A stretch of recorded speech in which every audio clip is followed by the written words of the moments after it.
जय श्री श्याम भक्तों। हनुमान जयंती पर हम क्या करें जिससे हमारे घर में सुख शांति समृद्धि का वास हो। हनुमान जयंती चैत्र मास की शुक्ल पक्ष की पूर्णिमा को हनुमान जयंती के रूप में मनाई जाती है। हनुमान जी की पूजा करने से हमारे घर से रोग दूर होते हैं, कलह जो ग्रह क्लेश होते हैं वो दूर होते हैं। कलह तो जितनी होती है वो सारी दूर हो जाती है, साथ में नेगेटिविटी जो होती है वो भी दूर हो जाती है। घर में सकारात्मक रूप का प्रभाव बढ़ने लगता है, नकारात्मक जितनी भी ऊर्जा होती है वो दूर हो जाती है। आप सभी को पता है, हनुमान चालीसा में भी लिखा हुआ है कि जो 7 बार पाठ कर कोई छूटई बंदी महासुख होई। महासुख हो जाता है।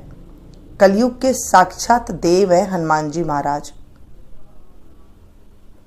हनुमान जयंती यानी कि चैत्र माह की शुक्ल पक्ष की जो हनुमान जयंती आती है, उस दिन हनुमान जी का जन्म हुआ था। हमें कैसे मनाना चाहिए? वैसे तो देखिए कई तरह से बताए जाते हैं कि आप इस तरह के उपाय कर लीजिए, लेकिन हम जो घरों में करते हैं, जो हमारे घरों में नियम पूर्वक किया जाता है, अगर आप उस तरीके से करेंगे, साधारण तरीके से करेंगे, तो आप देखेंगे साल भर जो है हमारे घर में सुख शांति का वास होता रहेगा, कोई दिक्कत नहीं आती है। जब आप कोई उपाय कर लेते हैं तो आपके मन में संतुष्टि आ जाती है कि हमने थोड़ा सा उपाय कर लिया और ये अच्छा हो जाएगा। ऐसे नहीं होता है। किसी भी चीज़ को हमें बड़े मन के साथ, बड़े सकारात्मक ऊर्जा के साथ घर बैठे ही अगर कर लेते हैं तो भी हमें पूर्ण रूप से फल की प्राप्ति मिलती है। हमें कैसे पूजा करनी है? देखिए, वैसे तो हनुमान जयंती के दिन हनुमान जी को चूरमे का प्रसाद लगाया जाता है। घर में रोटी बनाई जाती है, अच्छे से उसे दोनों तरफ से सेक करके, या फिर आप पूरी का चूरमा बना सकते हैं, या फिर आप रोट का चूरमा बना सकते हैं।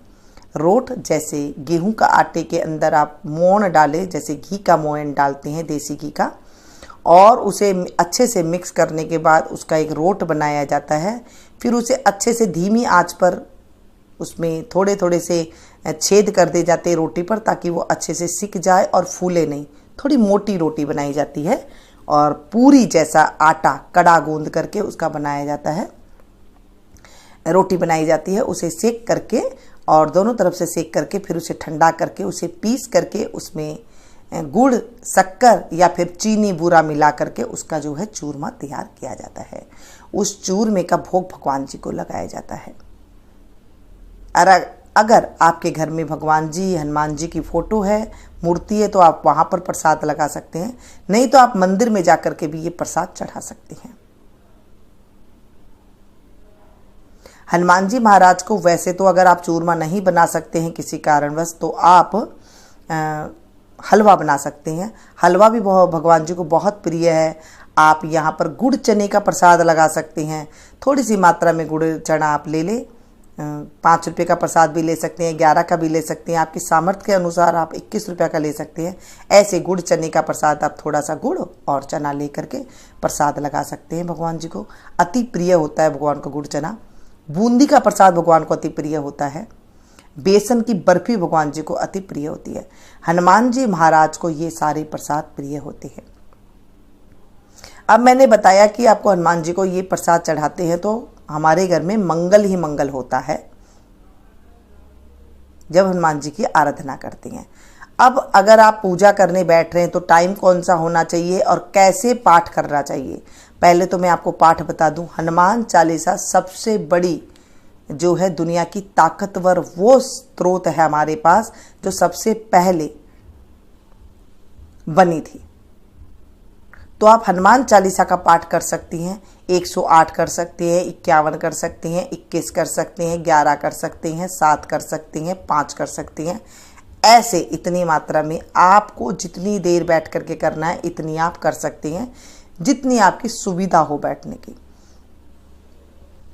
इतने पाठ आप कर सकते हैं। पाठ करते टाइम पे आपको ये बात का ध्यान रखना है, घी की जोत जलनी चाहिए जब तक आप पाठ कर रहे हैं। ऐसे नहीं कि जोत आपके लिए थोड़ी देर जलाई और फिर बाद में जो है जोत हो गई, ऐसे नहीं होता है। जब तक आप पाठ करें तब तक जोत जल्दी होनी चाहिए। उसके बाद फिर आपको प्रसाद लगाना है। तो प्रसाद किस चीज़ में लगाएं? अगर आप थेपड़ी जो गोबर से थेपड़ी होती है ना, कहीं पर कंडे कहा जाता है, कहीं पर आपके यहाँ क्या कहते हैं देख लीजिएगा। उस थेपड़ी को पहले आप गैस के चूल्हे के ऊपर रख कर के जला लें। जब उसमें से धुआं ख़त्म हो जाए और वो अच्छे से आग पक जाए, तब उसे किसी बर्तन में रख के, किसी मिट्टी के बर्तन में या फिर जो हवन करने वाला बर्तन होता है उसमें रख के आप उसे रखें। रखने के बाद उसमें थोड़ा सा आप घी डालें और घी डालने के बाद आप जो है उसमें प्रसाद लगा दें। ऐसे करते हैं। कई लोग इसमें जो है जब इसमें प्रसाद लगाते हैं तो कपूर भी डाल देते हैं, कई लोग इसमें लौंग भी डाल देते हैं भगवान हनुमान जी के नाम का लेकर के। कैसे डालते हैं? सीताराम सीताराम सीताराम सीताराम सीताराम सीताराम ऐसे कह के आहुति डाल देते हैं कई लोग इसके अंदर। तो आप भी इसके अंदर डाल सकते हैं सीताराम सीताराम सीताराम सीताराम कह के, क्योंकि हनुमान जी को सीताराम जी बहुत पसंद होते हैं। तो उस तरह करके आप उसमें भोग लगा सकते हैं और फिर आप भगवान जी से प्रार्थना करें, हनुमान जी से, हे हनुमान जी महाराज, मुझे पूजा विधि नहीं आती है और इस पूजा में अगर कोई गलती हो गई हो तो हमें माफ़ करना। इस तरह से क्षमा यातना जरूर करते हैं। जब आप हवन कर लें तो उसके बाद आरती करना बहुत ज़रूरी है। हनुमान चालीसा पढ़ी, फिर आपने हवन किया, फिर आपको हनुमान जी की आरती करी आपने, और उसका क्षमा याचना जरूर करें। कई लोग इसमें हनुमान जी के नाम का ब्राह्मण के बेटे को भी जो है जिमाते हैं, यानी कि पूजा करते हैं उनकी हनुमान जी स्वरूप मान करके। जो छोटे छोटे बालक रूप में होते हैं ना, उन्हें हनुमान जी का रूप मानते हैं और वो हनुमान जी का रूप करके उन्हें जैसे 2.25 मीटर कपड़ा देते हैं, उन्हें आप 2 लड्डू दे सकते हैं, क्योंकि हनुमान जी को लड्डू अति प्रिय हैं। तुलसा जी रख के, ध्यान रखिएगा, तुलसा जी का पत्ता आप अवश्य रखें उसके ऊपर। और साथ में जो है आप उसको केला अवश्य दे। जैसे 1.25 किलो केला भगवान जी को आप प्रसाद के रूप में चढ़ा सकते हैं, और वो चढ़ाया हुआ फिर आप उस ब्राह्मण के बेटे को आप दे सकते हैं। और तिलक उनको लगाएं, जैसे आप हनुमान जी को लगाते हैं ना, वैसे आप तिलक लगाएं। तो आप देखेंगे बहुत चमत्कारी रूप से जो है हमारे ऊपर हनुमान जी की कृपा बनने लगती है जब हम ये सारे कार्य करते हैं। कोई भी आप एक कार्य कर ले, ऐसे नहीं कि जो कार्य बताए गए हम किसी का देखते हैं तो करें। जो कार्य आपको अच्छा लगे तो आप वैसे ही कर लें, क्योंकि जो भगवान जी होते हैं ना, वो हमारी भावनाओं के भूखे होते हैं।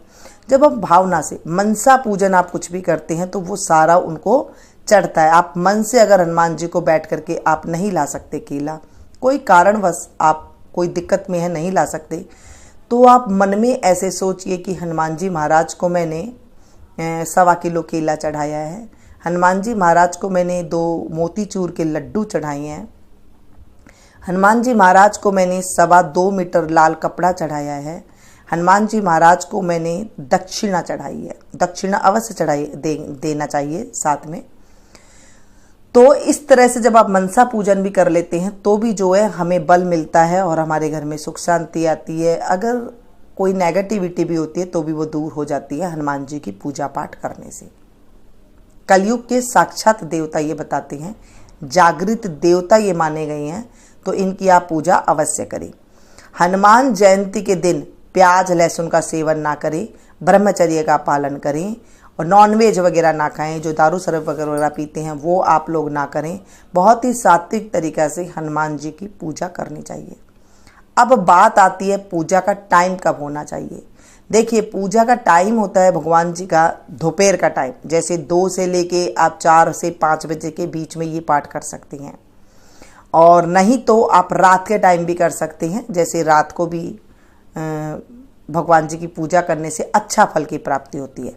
क्योंकि जब हम कोई भी पूजा पाठ करते हैं ना, तो हमें शुभ मुहूर्त का पता होना चाहिए, शुभ टाइम का पता होना चाहिए।